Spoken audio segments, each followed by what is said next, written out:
Good morning, true crime friends. How you doing?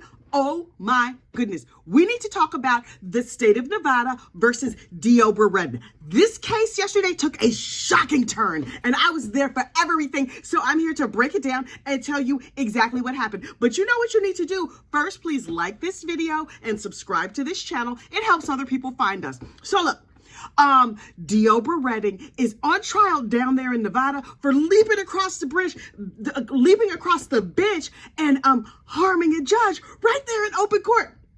We saw this in the what is on my lap? We saw this in a viral video from January of 2024. Now it is, what month is it? It's September. The case has come to trial, and I'm like, okay, I need to see every single thing because I thought I knew things about this case. There is a lot that I did not know. Okay, if you've missed anything, just go to the description box of this video, and I have a whole Deobra Redden playlist. So yesterday in court, day 2 of trial. So the first witness gets called, and I was like, okay, who are they gonna call first? Usually it's like a police officer, somebody give the broad overview to tell what happened. They called the victim, Judge Mary K. Holthus. And so she takes the stand. Her hair is gorgeous. She's let it go all natural. It's like ringlets and it's gray, sort of salt and pepper. She has her little glasses and she gets up and she's like, yes, my name is Mary Kay. I promise to tell the truth, the whole truth, blah, blah, blah. Anyway. So they were like, okay, was it a normal day? Tell us what happened. So she walks through the whole thing. But here's the thing. Because of her trauma, she doesn't remember everything. So she's like, I'm sitting there minding my own business. I had read through his pre-sentencing report and I was like, okay, he has almost a high school degree. He has not even, the defendant is 33 years old. He has not graduated high school, but he's had profound mental health issues. So, okay, that can set you back and throw you off track. But a lot of his crimes from the time he was 18, right up until the day he appeared in Judge Holthus's court, were domestic violence crimes, property crimes. It was clear that he was using some substances. He's a narcotics enthusiast. I think maybe he was trying to medicate his mental illness on his own, and it was not working out too good because, he didn't graduate high school, so you know he didn't graduate from like pharmacy school or anything like that. And so she's like, yeah, I hear you, my man, where you say like, you were trying to do good things and you're at a good place in your life and you're feeling calm and everything is feeling good. And you want me to give you probation, but based on your history, I cannot. And then that's when he said he had a job. He said he was starting a job very soon. P.S. At 33, he had zero work history. He had never worked a job in his life. So she was like, in her head, she's like, okay, are your pants on fire too, sir? Because I think you're telling me a big fat lie, but that's okay. They will give you a job down at the jail, so you're not going to have to worry about it. That's what he said. Now, when Court TV played this video, they had muted part of it. Oh, they played the unredacted version yesterday. He said, F that B, only the real words, not the letters. And then he leapt over the defense table, pew, pew, pew, a couple of steps, like amazing steps, and then leapt over the judge's bench. Now, Judge Mary Kay was like, I saw him, I heard him curse. I saw him leap and come towards me, and I don't remember anything after that, except for I just remember my head hurt, and I was in a lot of pain, and I curled up in a fetal position. And she told about how, like, she was afraid that he was going to unfortunately unalive her right there on the spot. And she didn't know what she was going to do. And she was thinking, oh, my gosh, this is how it ends. The dude is still right there. It took them a while to get him off of her. But she didn't really remember that part.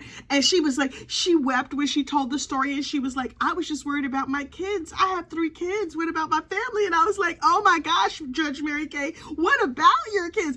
And then, y'all, so, Deobra sat there like, really? That's what happened. He was as fascinated by this whole thing as the rest of us.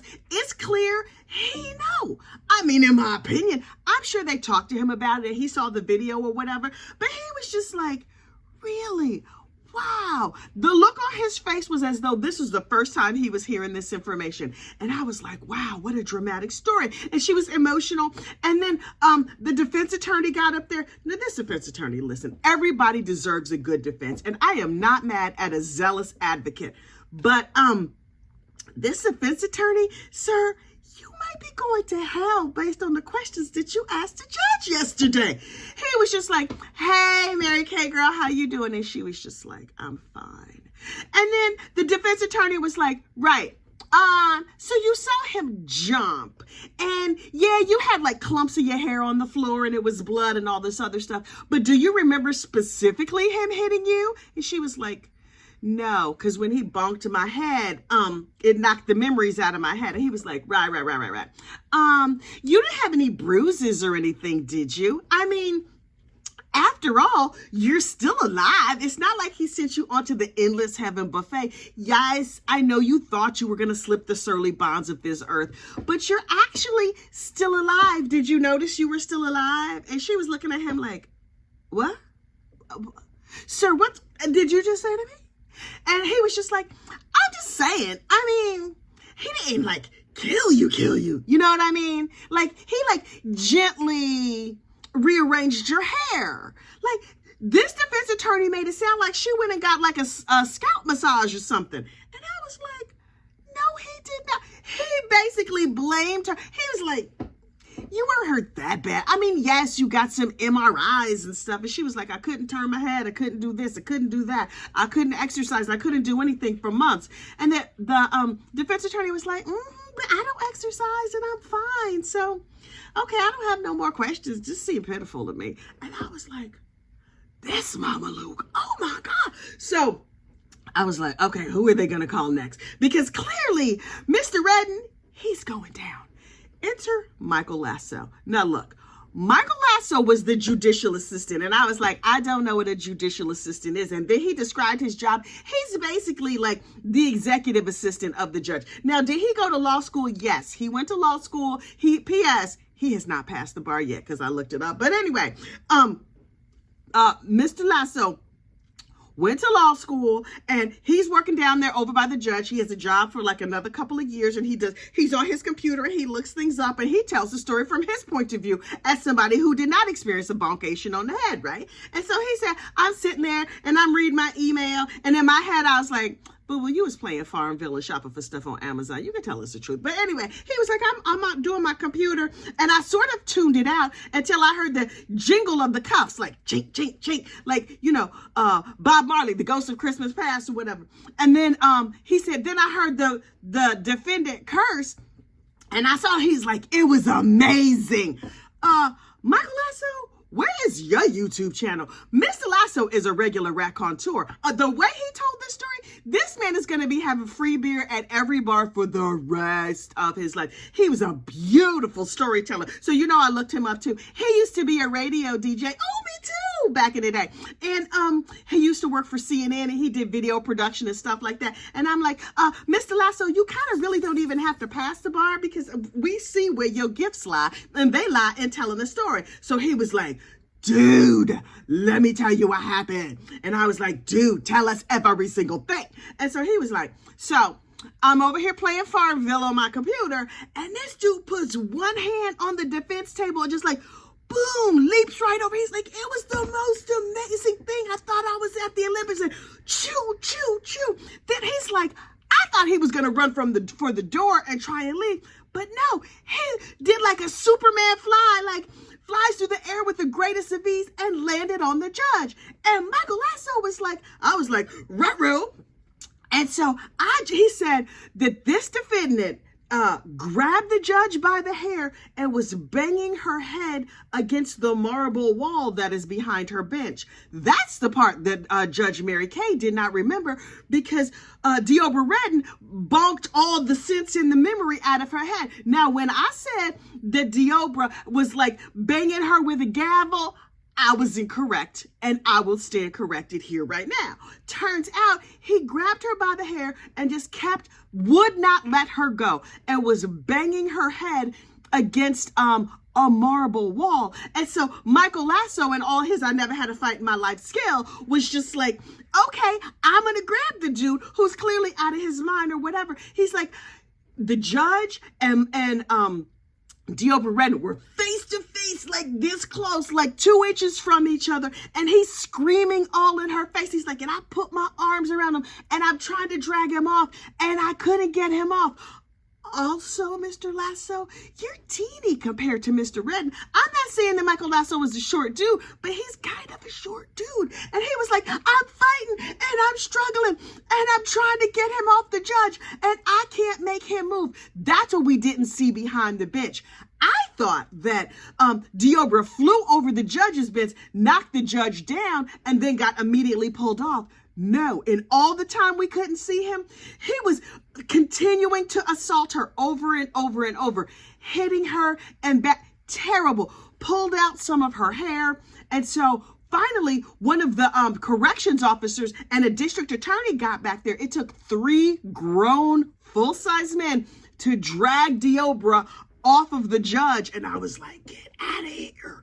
And after they finally got him off of her, the judge's chamber, like the judge's desk, is like a little closed area. So there was no place for her to go. She crawled into a corner and got in the fetal position and was like fighting for her life. Like, oh my gosh, what's going to happen? While these 3 grown men tried for 4 minutes to subdue him. Imagine if for 4 minutes he kept bonking her. He could have unfortunately unalived her. And to me, I was like, this is all I need to hear. Also, they had the video footage playing and people were screaming and going crazy in the courtroom. And Deobra's stepmama, foster mama, his mama, not his real biological mama, because she's a narcotics enthusiast who's clearly out of her mind. And poor Deobra was born with like some sort of narcotic in his system. This boy never stood a chance. But anyway, the foster mama was like, Deobra, Deobra. Meanwhile, everybody else in the court was hooping and hollering and going crazy and screaming, get help. And somebody pushed the panic button and alarms was going off. It was bedlam. I was perched. I was watching every single thing. The flag fell over, and then Michael Lasso was like, and then let me tell you what else happened. And I was like, Michael, girl, give it to me. Give me all of it. So anyway, they drag him off, and even after they dragged the defendant off the judge, he kept fighting, trying to get back over to her. They finally subdued him, put him in handcuffs, but they kept him on the ground there for a few minutes to get him to calm down. Also, one of the deputies had a pew-pew. You know we can't say that word here on the Tubes of You. Had a pew-pew, but did not use it, which honestly, it's a little bit surprising. Although I admire his restraint, because this was a very, very dangerous situation. A stray bullet could have gone any kind of way. So it's probably the safest thing to not use his firearm. But I was like, oh my God, this was crazier than I even thought. Finally, they get Mr. Redden out of the courtroom, and the judge is like, I don't even want to walk where that Mama Luke has been. I'm just going to climb over this other wall over here, and I'm getting out of here because I am terrified. Michael Lasso, bless his heart, loved telling this story. Now, is he traumatized? Yeah, probably a little bit. But he really enjoyed telling this story, and you could tell. And I was like, okay, what's gonna happen next? And then the judge who was in charge of the proceedings was like, okay, that was super traumatic. Wait, look, I done worked up a switch. You know how I do. This menopause gets on me, and it's not a lot I can do about it. Anyway, the judge was like, whoo, Michael Lasso, boy, you can tell a story. It's like you used to be a radio DJ, used to work at CNN. And so he was like, by the way, Judge, I did. Anyway, so she was like, so the jury's going to have to go tinkle. So we're going to send them out on a potty break, and we will be back in 15 minutes. And I was like, okay, let me go get myself a cup of coffee because, you know, I need to wet my little whistle. Hang on. And then I'll be back. I was actually listening with my earbuds while I was working. And I was working, not paying attention. And then I was like, seemed like more than 15 minutes has gone by. And I kept working, and I looked up and I was like, well, now it's been 20 minutes. 45 minutes later, everybody comes back into the courtroom. And I was like, what happened on this break? Did one of the jurors have like a situation they had to more than tinkle? Did Mr. Deobra go all the way to the left? Now, the whole time Michael Lasso was telling the story, Deobra was like, wow. And then what I do? For real. Now, that's not what he said, but that's what his face was saying. Like, this is fascinating. And I know the defense attorney was like, I don't know how I'm going to cross-examine him because he told a good story and he had all the details and they had video to back it up. P.S. Deobra Redden's defense attorney from the day he left the bench, calmly walked up to the bench and just stood there and watched him assault the judge. Sir, you ain't do nothing. We have it on video of you just sitting there. He didn't even say, oh, please stop. Somebody help my client. He was like, somebody's going to need to help her. No. I went to law school, so I ain't have to be in physical fights. I got a nail appointment. I'm going to need to get my nails buffed and everything. I'm not trying to mess this up. Anyway, so, finally, they come back and they were like, okay, Mr. Deobra Redden has agreed to take a guilty plea. And I was like, wait, what? What has just happened? And I was like, okay. He looked at all the video footage. He looked at everything and he was like, this seems terrible. And this jury is going to send me away possibly for life for trying to unfortunately unalive a judge. Now, do I think he had all of that going on in his brain? No, not at all.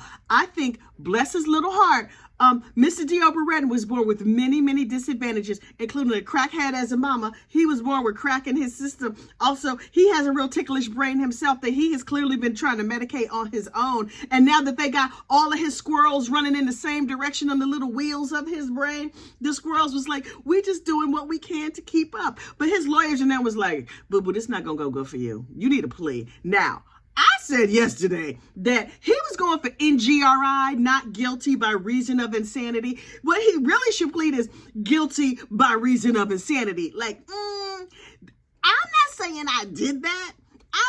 I'm saying that sounds like something I would do. Also, since y'all have that nice videotape that shows exactly me doing all the things I'm accused of, I'm just going to go ahead and say yes. Also, I'm crazy. So, help? There was really no other choice because that Michael Lasso told such a compelling story that the defense attorney could not cross-examine him. In my mind, that's probably not how that goes, but that's how it went in my mind. So Deobra Redden was like, yeah, I'm going to plead guilty with mental illness. And I was like, that tracks.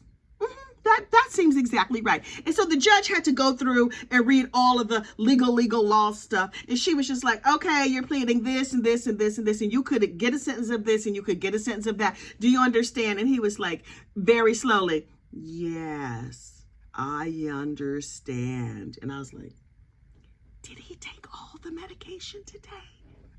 One of the squirrels might have fallen off the little wheel. You should probably put that back on the wheel so maybe he could understand better. But okay. We gonna speak softly and not talk ill, not think or speak ill of the mentally infirmed. But when he spoke, I was like, oh, okay. So the judge was like, okay, so you're pleading guilty to boncation of a judge in the first degree and hair pulling in the second degree and some other legal stuff. And then one of the charges was like, it was like a legal term for something real nasty. It was like you were pleading guilty to the throwing of excrement and or other bodily fluids. And I was like, there's an excrement charge? I don't know what happened over there in the back room. And I'm real glad they didn't get those deputies on the stand to explain the doo-doo charge. But I'm like, he got a doo-doo charge, y'all. It's breakfast time. We can't. Excuse me. I need a palate cleanser because, ew. So he pled guilty with mental illness to attempted unfortunate unaliving in the first degree of a judge, battery on a protected person, doo-doo in the third degree, and some other assorted stuff. And they said what his sentence could be, right? A minimum of 2 years, a maximum of 20 years, with a minimum, he has to serve at least 40%. And I was like, hang on, I ain't come here to math. Child, me and math are not friends. But I asked Google, and Google told me that 40% of 20 years is 8 years. So he has to serve at least 8 years, which PS does not seem long enough. Now that assumes that these charges are run concurrently, not consecutively, right? Because they could say you do this 20 years, then that 20 years, then that 20 years. Based on that calculation, if they run concurrently, he could be in there for like 90 years or something. That's a life sentence. Unlikely, in my opinion, especially since he took a plea. And however, the judge was like, so, here are the sentencing guidelines, but I can just do what I want to do. I know, even though there's a plea or whatever, everybody made a decision. I did not make a decision. I'm going to look at everything and I'm going to make a decision. Mr. Redden, in case the squirrels are not running right yet, you should know that's an indication that she's going to upward depart. Do you know what upward depart means? That means she's going to give you a lot more time than you think you're going to get. Now, I know you did not want to go to jail, and I understand that, sir, but you going to jail for a long time. So if she sentences you, these sentences to run concurrently, you could get upwards of 90 years. Now, if you ask me, you don't need to be out here in these free streets with the rest of us. You could be over at the nervous hospital. You could be at the jail. You could be learning to make license plates or something like that. You need to be in a real structured society where they can make sure you take your pills for the rest of your life and then live happily ever after over there at the prison. But over here with the rest of us, no thank you. So, Mr. Redden, good luck to you, sir. I hope things go well for you over there in the prison, and I hope you leave alone all that assault and them nasty doo-doo charges, because, boy, you got family out here. For the rest of your lives, the family's going to be like, oh, your brother, he had a doo-doo charge, didn't he? But that's okay. I guess that is they cross to bear. Now look, tomorrow we will be back with more true crime. No, today is Friday. Members of this channel, me and you gonna get together probably later tonight and then every day over the weekend with more true crime. For the rest of y'all, I will see you on Monday. Bye.